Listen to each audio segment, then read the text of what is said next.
the ball, boys? We are back. You're Ed. I'm Ed. I'm Ed. That's Dave. Yeah. We are talking hoops. The first round is in full swing in the NBA playoffs. Mm-hmm. We're going to talk about a bunch of things today. A pair of Game 7s that are taking place on Sunday. Mm-hmm. We're going to talk about the West second round. But today we're going to be homers, and we are going to start with our beloved Toronto Raptors, who no Brandon Ingram, no Emmanuel Quickly. We're just jumping right into this, Dad. Yeah.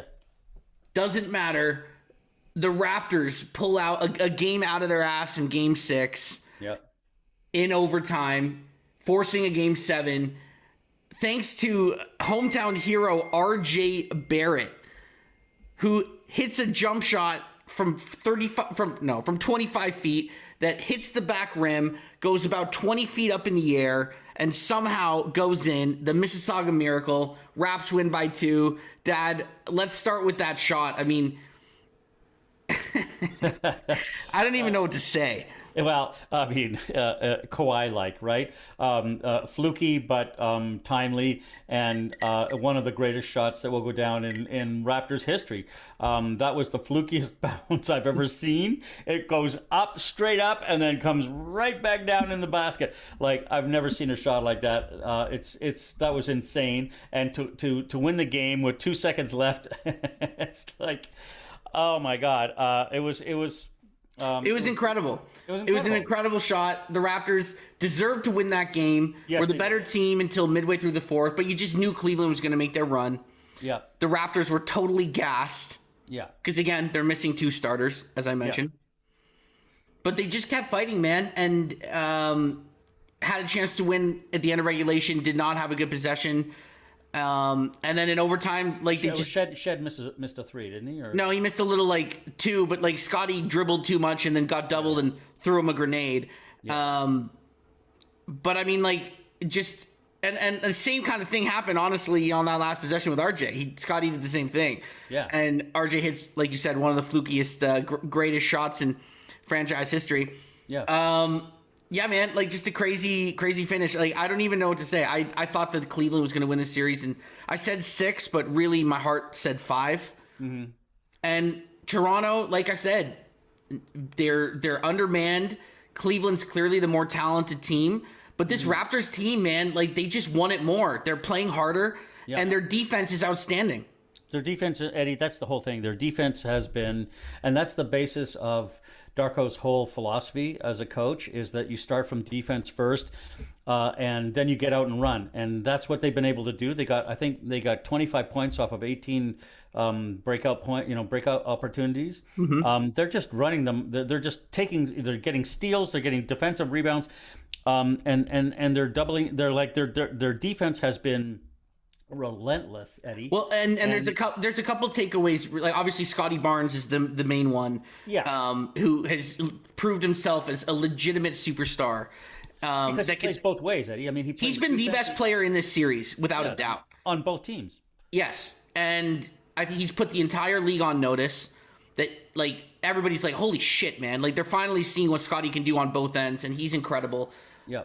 And then Colin Murray-Boyles has been such a revelation. I mean, oh my God! As a rookie, the defense is elite. Offensively, he's you can see he's gaining confidence by the second. But I mean, he hasn't even scratched the surface. That's the scary part. Yeah. And I think everybody in the league is taking notice that holy shit, if this guy's doing this as a rookie, I mean, in 2 years he's going to be the best player on this team. Mm-hmm.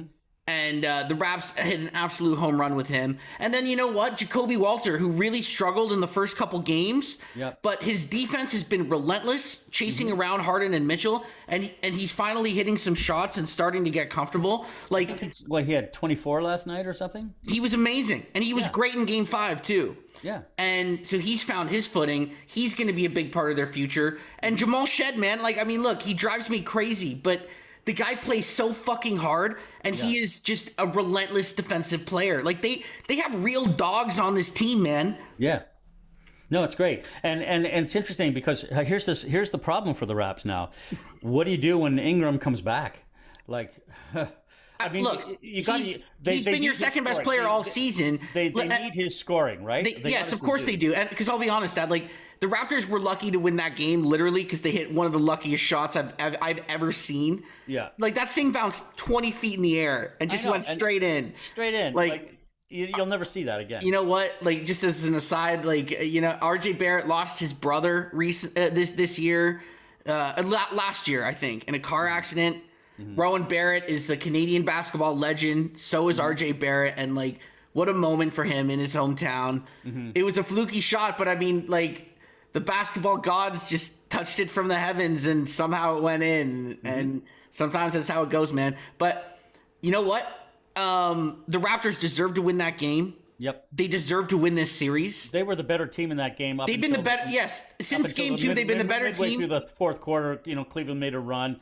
But, yes. But they were up by 15 at one point. I thought this game was over. I mean, Cleveland's clearly the more talented team, but the Raptors have been the better team since game 2. Yeah. For the last 4 games. They should have won game 5, and they blew that. Relentless. They've just been relentless on defense. Going back to Ingram, I will say this, everybody needs to stop it because they need Brandon Ingram because even if they somehow find a way to win game 7, we'll talk about that in a second here. Like, it's unsustainable. What they're doing is not sustainable. Yeah. Like, Scotty Barnes was totally gassed at the end of that game last night. Like, you could see it. He's exhausted. RJ's exhausted. Everybody is because they have no bodies left. No. They're down 2 starters, man. And you're not going to put Grady Dick in. No. Like, you can sprinkle in some Jamison Battle and AJ Lawson minutes. Who did he hit 2 threes last night? 100%. AJ Lawson. I mean, now that's great. And then like a little bit of Mamu, but I mean, really, it's your starters. It's without Ingram, so it's Shed, Walter, Scotty, Pirtle, and RJ. Yeah. And then it's like CMB. And Pirtle's not doing much, but at least he gets. At least he can be out there. Yeah, and then he can guard Allen, at least. At least he can be out there, man. Like, he can play 25 minutes. Yeah. Because this is what this series is boiled down to. It's those 5 guys, and then it's CMB off the bench. And Shed. No, I said Shed starting. Oh, yeah. And then, like, a little bit of Mamu. Jacoby Walter's starting. I just said his name. Ingram's hurt. This is my point, Dad. Like, they have no bench. No. Like, it's boiled down to this. I'll go over one more time. Yeah. And you got to pay attention this time. Shed, Walter, RJ Barrett, Scotty, and Pirtle. Yeah. And then it's CMB off the bench. And then after that, you're just buying minutes with Mamu stints and AJ Lawson and a little bit of Jamison Battle. But, like, that's pretty much it. Yeah. Those are the guys that are playing. And, like, how sustainable is that? I don't know. I think, can they win a game 7? Yeah. I mean, yes, they can. The way I never say this. I never thought this was possible before the series started. I thought the Raps were going to lose in 5 or 6. But the way they're playing right now, Eddie, and Cleveland has no answer for Scotty. No. It's anybody. It's a toss up to me. It's a toss up. I think the Raps are going to win Game 7. I do. I think so too. They're the better team in this series. No, they're not the better team, but they're playing harder, and they deserve to win this series. Right. And we'll see what happens. I mean, Cleveland, Mitchell looks banged up. Just quickly to look from their side, Mobley was great last night. Harden's had his problems. Yeah, but I mean, it's Harden. Like, who could have guessed that? Yeah. I think he actually has been okay, but he only took 14 shots last night. I don't know, man. Like, I think that this team is gettable, and I think the Raps are going to win Game 7. I agree. I think you're right. Let's talk about another series that's going to be in Game 7 on Sunday, and that's the Orlando Magic and the Detroit Pistons. Now, I don't know how much you paid attention to this last night, but this was insane. Orlando up 3-2 in the series at home in Game 6. They're up 18 at halftime. They proceed to have the worst offensive half in the history of the league, in the history of basketball. They shot 4 for 37 in the second half. They had 19 points. Jesus. In the third and fourth quarters combined. Right. In the fourth quarter, they went 1 for 19 from the field. Jesus. Detroit flips the game, comes back from 18 down. They were actually down by 24 at one point, and they end up winning by 14 points. Yeah, 14, yeah. Remarkable. So, I mean, I don't even know what to say. I was so shocked. It was just so Orlando to do this, go up 3-1 in the series and then completely blow it, because they do have talent. Yeah. But like the middle part of those games, Eddie, like except for the last two games, I know Orlando's been the better team. Yeah, but Detroit turned up their defense last night, and it was what we've seen all season. Yeah.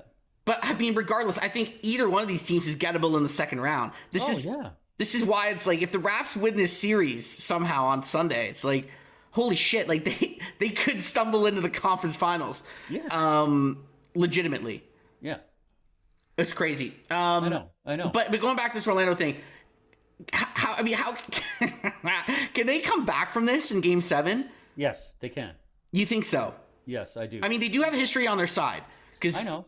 But no, they do have history. I'm saying, like, they have, like, that's no, it doesn't have, teams do not come back from 3-1 very often.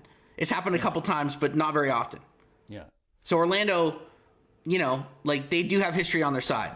Right. And you know, it's, hey, it was a horrible loss for them at home. Now they have to go back to Detroit and play Game 7 in Detroit. It's going to be a huge task, but hey, they, like I said, they've been the better team for 3 of the games out of so far, and they won one game in Detroit.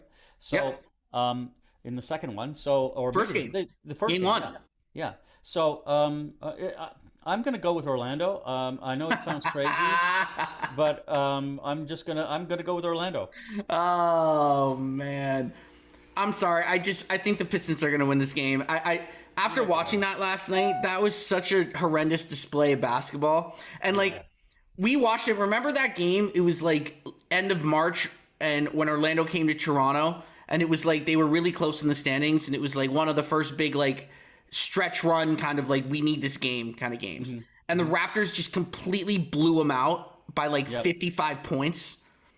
And they went on, like, a 30-0 run or something crazy like that. Mm-hmm. That's this Orlando team, man. Their offense just gets in these funks, and they just cannot hit anything. And we've seen it with the Raptors, but Orlando's like that on drugs. Yeah. And last night, I mean, 19 points in the second half. That's bad. Just imagine if that was us, just like in the crowd watching that. Like, your team's up by 18 with a chance to go to the second round. Yeah. And then just instantly out of halftime, nobody can hit anything, and you're just it's like watching a car crash in slow motion. Yeah. Unbelievable. Speaking of unbelievable. Well, hold on. So you think Orlando's going to win this game? I'm going to say yes. Yeah. I got the Pistons. All right, let's go to the West, because the second round is now set. Your beloved Los Angeles Lakers took care of business last night. Yes, they did. And they'll move on to face OKC. I mean, look, still no Luka, probably. Like, I mean, they're saying there's a chance by like game 3 or 4, maybe, but like, quite frankly, I think he's done. I think they're, you know, we'll see. But even without him, can the Lakers have a shot? Any hope in this series against OKC in the second round? Oh boy. They do have a couple days of rest. It doesn't start till Tuesday. Yeah. I'm going to say yes. Hey, listen, LeBron is, like I said the other day in our last podcast, he's playing like 30-year-old LeBron instead of 40. And it's great to see. I mean, he had 28, 10, and 9 or something last night, like something ridiculous. And Reeves is back. He's playing well. LeBron, the whole team is playing like really good basketball together, and they're playing defense. They're engaged. Do I think they're going to beat OKC? Probably not, but they might win 2 games. This series is going to go 6. I think you're right. I think it'll go 6. That's my prediction too. Yeah. I mean, look, JJ's got them. Rui's playing great basketball. He's been great. Marcus Smart is healthy for the first time in years. Yep. You know, they're getting enough from the Ayton Jackson Hayes combo to just kind of get by at center. Yeah. And like you said, man, LeBron is he seems like bouncy, man. He seems fucking bouncy. Did you see that pass that he threw to Rui? He caught the pass from Austin, and just it was like he threw a baseball. It was just ridiculous, and it hit Rui on the right as he's going to the basket. Like it was amazing. 100%, man. 100%. He's playing great basketball right now, and you're right. They got Reeves back. I just think OKC is such a juggernaut. Like, I agree with you. I think that this series will go 6. If Lucas somehow comes back, that changes things. They're such a great team. They're a machine, Eddie. They're probably going to win it all again. I would say so. And you know what? Their problem is they're complacent. They get they think they're so good. They take possessions off, and that's where they stumble sometimes. So yeah, but I mean, Dad, like you've been a Laker fan your whole life. You've been a fan during defending championship seasons, and like I've been a fan during the worst times and the best times. Yes, I know. But like that is one of the things that happens when you're defending a title. Like you get bored. Any team that's trying to go back to back, right? Yeah. Like there are ups and downs, and that hunger, that drive. It's once you win, it's very difficult to recreate that hunt. Yep. You know, once you're on top of the mountain. So. Anyway, we'll see. I think OKC's going to win the West. Like, they're just so good, man. The way they dominated Phoenix like that. And, like, I know it's Phoenix, but Shea's just, like, to me right now, there's nobody in the league playing better. Yeah. And he's so smooth. He's just so smooth. He's unbelievable, man. It's crazy. Okay. So just pivoting for a second. The other bracket in the West. Let's talk about this. Has Minnesota, who beat Denver. That was a shock to me, actually. And especially with all the injuries, right? Like, I mean, they lose Dante DiVincenzo and Anthony Edwards, their best player. Yes. And they still kick their ass. Yeah. Well, because their defense, again, McDaniels just completely shut down. And Gobert. And Gobert. Gobert gave Jokic headaches, and McDaniels shut down totally. Shut down Murray completely. Yeah, like Murray averaged like 12 points a game or something, which was horrible. And the Denver Nuggets now are at a crossroads with because they are, they won one title, they had a chance to win a couple others, and it didn't work out, and depend for various reasons, injuries and different things, and just losing to better teams. But like the window might be closed. I think it's closed on this run. Yep. So I don't know what to make of this series because the T-Wolves, they're banged out. DiVincenzo's for sure gone. Mm-hmm. Edwards, they're saying it's like I think he's gone for at least this series. Yes. He might come back for the conference finals if they win, but I don't think he's playing. And without Edwards, I just don't see them beating the San Antonio team. No. I think they'll take 2. I think it'll go 6, but I just don't see them. They just don't have the offense. No, they don't. And so it'll be interesting. So Spurs against the T-Wolves. I mean, hey, Wemby's playing great. I mean, I think it's going to be in the Western Finals, to be honest. I think it's going to be the Spurs and OKC. I think we've said that from the beginning, but we'll see. I mean, it might be the Lakers. I don't even remember who I picked, honestly. Yeah, I don't even remember. And in the East. Here's one subject that we haven't touched on yet. The series there's 2 series. Tonight, Boston plays Philly. Well, see, this is the thing. I don't want to really talk about this one much because I know by the time this comes out, that game will be over. So we kind of this is the way the playoffs works. This is why we pick the series. We talk about. The Knicks are in. We know the Knicks are in. The Knicks will be playing either Boston or Philly again. Right. That game's about to happen. Like I said, we're always going to have to kind of talk about the series that we can talk about. Right. I can tell you one thing. Logic. The Knicks are going to beat both Boston or Philly. Interesting. You think so? I do. They're like I was going to say Boston's going to come out of the East, and I've said that from the get-go for a couple of months now. But my position has changed. The way the Celtics looked against Philly in this series, they've looked shaky, and they haven't looked like the team that was a juggernaut for most of the year. So I'm going to go with the Knicks. They have turned it up a notch. I thought they were going to lose to Atlanta, and they just they won by 51 or something like that. They were up at one point by 61 points in the game, Eddie. I know. They set a franchise. They set an NBA record. Look, nobody's ever disputed the Knicks' talent. It's just they haven't been able to totally put together. But you're right. I mean, they might just win the East by default because it's so wide open right now. We'll see. It'll be interesting. I want to close with this one name. I'm going to close with another Homer segment just quickly. One name we never mentioned is Darko Rajakovic, going back to the Raptors. Right.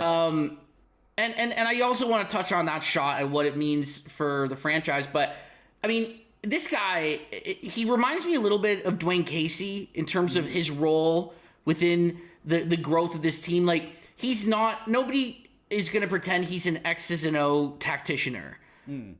He's not a ceiling raiser, but he is a floor raiser.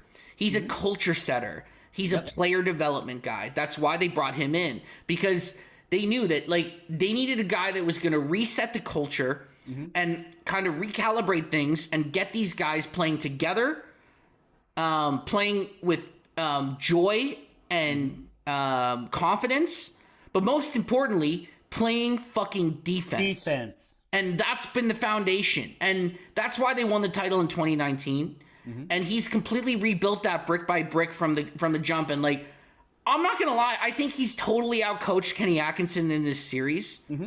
And I give Darko, I've always been hit or miss on the guy, but I think he's done a great job this season. And I think, like, there's a reason why guys like Colin Murray Boyles and Jacoby Walter and all these guys are flourishing and improving and playing with confidence, because he's a player development guy. Anyway, what are your thoughts on Darko? I love him. I mean, you're right. He's kind of in a Dwayne Casey scenario. He's established a baseline for their defense, defensive philosophy that will continue for the next generation. Is he the guy to win you a championship? I don't know. But he's not the guy that's going to win you a championship. He will bring a championship to the next guy. Like Nick Nurse won a championship because of Dwayne Casey. Dwayne Casey built this structure and the foundation. Yes, and that's what Darko's doing. Darko's building the structure and foundation for this team defensively. That's giving the team an identity and something they can believe in and have a philosophy about that will continue. And they're going to bring in new people, but based on that philosophy, this team has an identity now. I wouldn't say, but just to hold on. Like, I don't... and that's Darko's achievement. Is he going to be capable of winning a round and going to the second round? Maybe not. Winning an Eastern Championship? Maybe. I don't know. I don't think he's a championship coach. I think they might bring in somebody at another point in their development. But as far as the Raptors are going now and where they are for the next year or so, I think Darko's the perfect guy. I think he's been fantastic. And you know what? I just mentioned the X and O stuff, but having said that, like, he's pushed all the right buttons in this series. I was going to say, like, dealing with with a banged up roster. He took Scotty off of Mobley and put him on like Harden at times, right? Not only that, I mean, like, you go back to Game 3, rolling the dice with Jamison Battle. That was a brilliant move, right? You know, and I mean, like, from when Ingram gets hurt, you're down 2 starters, trying to navigate the rotation on the fly. I mean, I think he's made all the right moves. Even last night, like, going with AJ Lawson, a two-way guy, in the third quarter of a must-win game, and he hit 2 threes, and, like, played defense, because you know why? Because he's been getting those spot minutes throughout the year, and he's been playing for the 905, and, like, he's not afraid. Like, he's not scared. No. Jamal Shed is definitely not scared. Not scared, no. Jacoby Walter, not scared. No. CMB, super not scared. That guy wants to block everything. He doesn't give a shit and just dunk on everyone. Yeah. I fucking love that guy. Anyway. I love that guy. I love that guy. Shout out to Darko Rajakovic. Never been totally on board, but he's won me over in this series. I think he's doing a fantastic job. Yeah. And I give him a ton of credit for how they play and the culture and the way they play together. And like, he's established a positive locker room that really works their asses off. Yeah, so kudos to him. And then RJ Barrett, last thing. I mean, like, this guy, like, you know, you can have your quibbles with, he can be a black hole sometimes, takes some bad shots. He's a streaky shooter. The defense comes and goes. But that dude has been playing his fucking ass off. He's playing his ass off, Eddie. He's a beast, man. And defensively, and like he's just. Yeah, I mean, he and Scotty have they have imposed their will. Yes, and that's amazing. Like that's fantastic, especially against this Cavs team, they're soft. The Cavs suck, man. We can beat this team, and man, RJ he's just a fucking beat. The thing I love about him is, like, whether he's hit 1,000,000 threes or if he can't shoot, like, doesn't matter, because he still goes to the fucking basket every single play. He's just like, I don't care. I'm bigger. I'm stronger than you. Yeah. Like Kenny Atkinson said it in his postgame last night. He was just like, I mean, RJ just gives you the old school boulder, like shoulder boulder. Yep. Like all he does, he's just like, I'm just gonna ram into you and ram into your fucking chest, and you're gonna fly backwards, and then I'm gonna go right up. Like, I love the way he's played. In that moment last night, I mean, like obviously the Kawhi shot is up here. Yep. In terms of the greatest shots and game winners in franchise history. Yep. Like, I don't know how that's not number 2. It's got to be number 2. I mean, like, there's a couple. And even if they lose the series, it's still got to be number 2. That was one of the greatest shots in Raptors history. OG Anunoby hit a great one in the bubble to win Game 3 against Boston. Yep. That's a big one. Do you remember that when it was like there was like 0.5 seconds left and he somehow just flinged it up? Yep. That was a big one. Mo Pete, the crazy Mo Pete one, which was a regular season game, but just still dramatic. And then obviously the shot that never was Vince Carter in 2001 that could have, if it went in, would have been number 2 on this list. But yeah, man, that was a crazy shot. Like, I don't know how else to say it. I mean, I've just never seen it like bounce and then go straight up and then come straight back down. Like, it happened to Halliburton last year, but this one was a little bit different. Like, it went so high. I went really high. Like, it's just ridiculous. The Raptors steal Game 6. What the hell? Oh, my God. So, what's your predict? Raps in 7? Raps in 7. Me too. Let's do it, baby. Dad, I'll see you next time. All right.